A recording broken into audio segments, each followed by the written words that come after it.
আমরা কারো অন্ধ দালাল নয়, আমরা কোনো ক্ষমতা পিপাসু নয়।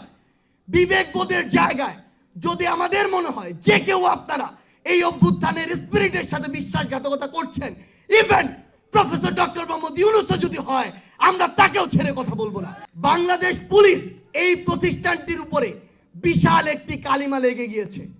আপনারা স্বীকার করুন আর না করুন, এই কালো দাগ আপনাদেরকেই মুছতে হবে, আপনাদের আগামীর কাজের মাধ্যমেই মুছতে হবে।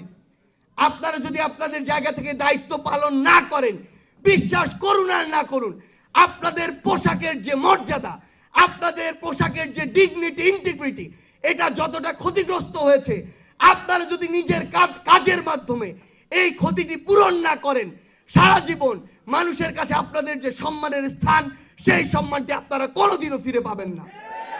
আপনাদের পোশাক, আপনাদের চেয়ার কোনোদিন আপনার সম্মান নিশ্চিত করবে না। আপনাদের আগামীর কাজ, আগামীর কর্মকাণ্ড, কিভাবে এই দেশের জনগণ, এই দেশের মানুষ, শহীদ পরিবার এবং আহতদের আপনারা সহযোগিতা করছেন, সেটি আপনার আগামীর মান, মর্যাদা, সম্মান নিশ্চিত করবে। আমরা এখনো পুরো বাংলাদেশ পুলিশ নামক প্রতিষ্ঠানের উপরে আস্থা রাখতে চাই। আমরা বিশ্বাস করি প্রায় 2.5 লক্ষ পরিবারের, 2.5 লক্ষ সদস্যের যে বাংলাদেশ পুলিশ পরিবার, এই একটি পরিবার যদি সৎ হয়, দুর্নীতির সাথে যুক্ত না হয়, কারো দালাল না সাজে, ক্ষমতার তোষামোদি না করে, নিজের চেয়ার শপথের মূল্যটি বুঝে, এই বাংলাদেশ আগামী 6 মাসের মধ্যে অর্ধেক ঠিক হয়ে যাবে। আমরা কারো অন্ধ দালাল নয়, আমরা কোনো ক্ষমতা পিপাসু নয়। বিবেকবোধের জায়গায় যদি আমাদের মনে হয় যে কেউ আপনারা এই অভ্যুত্থানের স্পিরিটের সাথে বিশ্বাসঘাতকতা করছেন, ইভেন প্রফেসর ডক্টর মোহাম্মদ ইউনূসও যদি হয়, আমরা তাকেও ছেড়ে কথা বলবো না। আমরা বিবেকবোধ বেঁচে দেওয়া ওই প্রজন্ম নয়। বিবেকবোধ বেঁচে দেওয়া প্রজন্ম হলে আমার পাশে থাকা বিশ্বের অন্যতম পরাশক্তি ভারতের দালালি করতাম আমরা, কিন্তু আমরা তা করি না, করব না। আমরা আমাদের জায়গা থেকে স্পষ্ট করে বলেছি, পৃথিবীর যে কোনো দেশের সাথে আমাদের সম্পর্ক হবে সমতার, মর্যাদার। কেউ বিন্দুমাত্র ডমিনেন্স করার চেষ্টা করলে তার সাথে চোখ রাগিয়ে কথা হবে, বুলেটের সামনে বুক পেতে দেওয়া হবে।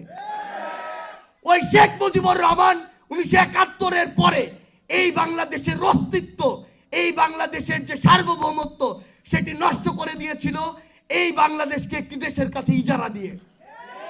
এই বাংলাদেশের সংবিধান, একটি দেশের সংবিধান তাদের ইচ্ছা মতো এই বাংলাদেশের সংবিধান করে, এই বাংলাদেশের সামগ্রিক কাঠামো তাদের ইচ্ছা মতো করে। এই বাংলাদেশে বিগত 16 বছরে খুনি হাসিনা নির্লজ্জের মতো এই বাংলাদেশকে উপস্থিত থেকে বলে সে নাকি ভারতকে যা দিয়েছে ভারত সারা জীবন মনে রাখবে। আমরা শুধু ভারতকে একটি জিনিসই বলে দিতে চাই, আপনাদের সাথে আমাদের সম্পর্ক কি হবে সেটা আপনারা আপনাদের কাজের মাধ্যমে নির্ধারণ করবেন।